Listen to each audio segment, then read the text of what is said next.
I was always the family joke. Even after I paid for every holiday for years, my dad laughed at me. That's when I finally snapped. I bought a mansion without telling anyone and didn't let them in. Hey Reddit, my family never really saw me. Not when I saved up my small allowance to buy birthday gifts for my siblings. Not when I stayed up all night studying while they called me nerd or robot. Not even when I became valedictorian. My dad just looked at his watch during my big moment. It always felt like I was just a side character in their story, a joke. That Thanksgiving, my dad said it right to my face, "You've always been the family joke." He laughed while I handed him the potatoes I paid for, in the house I rented so we could all be together. Everyone else laughed too. My sister, already tipsy, said, "Come on, Dad," while smiling. My mom didn't say a word, just looked away like she always did when he hurt me. I barely remember the rest of the meal. I just felt numb, like I wasn't really there. I had spent over $10,000 on that trip, flights, the Airbnb, groceries. I even paid my brother so he wouldn't lose money by taking time off. And still, they treated me like a joke. That night, I sat alone in the kitchen, staring at my phone. No thank you messages, no texts, just one meme from my cousin about overachievers needing hugs. That night, I booked a meeting with a realtor, because the thing is, I'd made it, quietly, on my own terms. I built an app when I was 23, ran it lean, grew a user base no one saw coming. A year ago, a mid-tier tech firm bought me out for more than enough to retire. But I didn't. I kept working, growing, investing, and through it all, I kept giving to my family, quietly. A new car for my sister when hers broke down, a down payment for my parents' lake house, covered my brother's tuition when he dropped out and went back to school. They never said thank you, not really, just assumed I'd foot the bill because that's what the joke did, because I wasn't the charming one, or the athletic one, or the funny one. I was the dependable background character who made things happen behind the curtain. So, I bought a mansion, quietly, cash, 5 bedrooms, infinity pool, gated, secluded, overlooking a bluff that dropped into the ocean like the world ended at my backyard. I didn't tell anyone. I didn't owe them that anymore. When my dad texted to ask if I could help with repairs on the lake house, something about the plumbing, I ignored it. When my sister tagged me in a throwback photo with the caption "Family's Everything," I didn't even bother to like it. And when Christmas came and no one heard from me, my phone finally started blowing up. "Where are you? You okay? Are you coming?"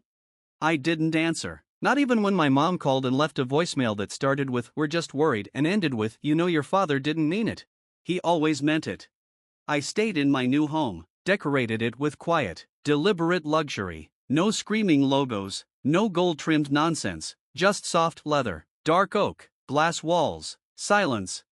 I sat on my back patio on Christmas Eve with a glass of scotch and watched the Pacific crash against the cliffside.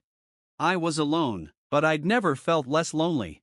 It wasn't until January that they found out. I don't even know how. Someone must have seen something. A Zillow listing, a tech blog article. Maybe my ex said something. She'd always had a flair for dramatic leaks. Either way, I started getting messages. "You moved? Wait, you bought that place? Dude, we need to come visit. I can't believe you didn't tell us." And then came the call. My dad, his voice all mock-wounded bravado. "Hey, big shot, hiding mansions from your old man? Thought we were family." I stared at my phone and felt something cold settle in my chest. I thought about every time he told me I was weird, every time he called me Rainman or Mr. Data, every time I paid for dinner and he still tossed out jokes about how I should be grateful to have a family at all. I pressed answer. "You've always been the family joke, remember?" He paused. "Come on, that was just a little fun. Then stay out of my life," I said. "What? You heard me. Don't be ridiculous. No more texts, no more holidays, no more group chats where I'm the only one covering the bill, no more pretending your jokes didn't leave scars. I bought that mansion to build a life that didn't revolve around begging you for respect." There was a long silence on the other end. Then he said, "You're overreacting."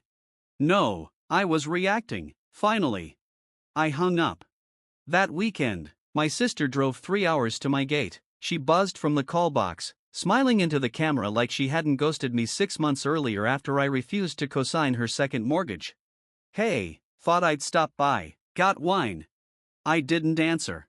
A few minutes later, she buzzed again, said she just wanted to talk, that we were family, that I was being dramatic. I watched her from the security app on my phone. She stood there, confused, then angry, then she started yelling. You think you're better than us now? I muted the feed. The next week, I sent out one final message, a group text. I've spent my whole life trying to earn love that should have been free. I'm done. You don't get to make me the joke and expect me to bankroll the punchline. I'm building a new life now, one where I don't need to apologize for existing. Do not contact me unless it's to sincerely apologize, not to justify yourselves, not to explain, not to gaslight. My phone stayed quiet for 3 days. Then I got a message from someone I hadn't heard from in years. It came late on a Thursday, from my cousin Evan. Hey man, been thinking about you. Just wanted to say I always looked up to you, even if no one else ever said it. What your dad said at Thanksgiving, it was messed up. I didn't know what to make of it. Evan was the only one who never laughed at me growing up. He didn't protect me either, but at least he never joined in. He just drifted on the sidelines, like most people in that family, silent observers, passive participants in a crime of erosion. But this message was different. It didn't beg for a visit, didn't mention the house, it was just human. Thanks, I replied. That means more than you probably know. Then I let it go, because the truth is, I was done chasing crumbs. One cousin's decency didn't erase a lifetime of dismissal. A month passed, then 2, and for the first time in my adult life, I woke up without a pit in my stomach. My mornings were slow, quiet, sacred. I worked when I wanted, read until noon, swam in the ocean blue pool that kissed the edge of my new world. I started therapy, took up woodworking, built my own desk with hands that were always told they were only good for typing. Peace became a habit. Then came the knock.